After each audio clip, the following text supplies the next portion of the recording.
Di Indonesia sendiri, minuman teh pace belum begitu banyak ditemukan. Tapi jangan sedih untuk pemirsa yang ingin merasakan minuman teh pace khas Meksiko dan ingin memperoleh manfaatnya. Pemirsa bisa intip resep membuat teh pace ini. Adapun bahan-bahan utama yang pemirsa siapkan adalah kulit nanas, gula pasir atau gula aren, rempah-rempah seperti jahe, kayu manis, cengkeh, serai, dan air matang. Setelah seluruh bahan sudah dibersihkan dan disiapkan, kulit nanas beserta rempah-rempah dan air gula dimasukkan ke dalam toples. Untuk menikmati minuman teh pace, pemirsa harus menunggu hingga 2 hari hingga benar-benar terjadi proses fermentasi.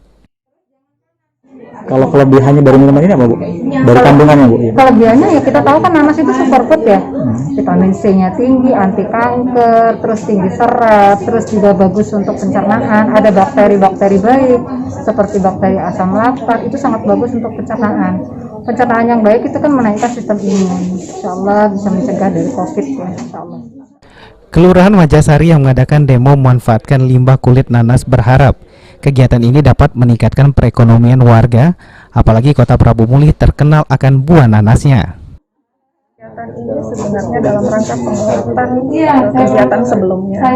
Jadi saya berkeinginan bahwa di Kelurahan Majasari itu mempunyai penguatan ekonomi yang berasal dari apa? Ya ini produk yang dihasilkan yang berasal dari sesuatu yang dianggap tidak berguna, tapi ternyata itu bernilai tinggi.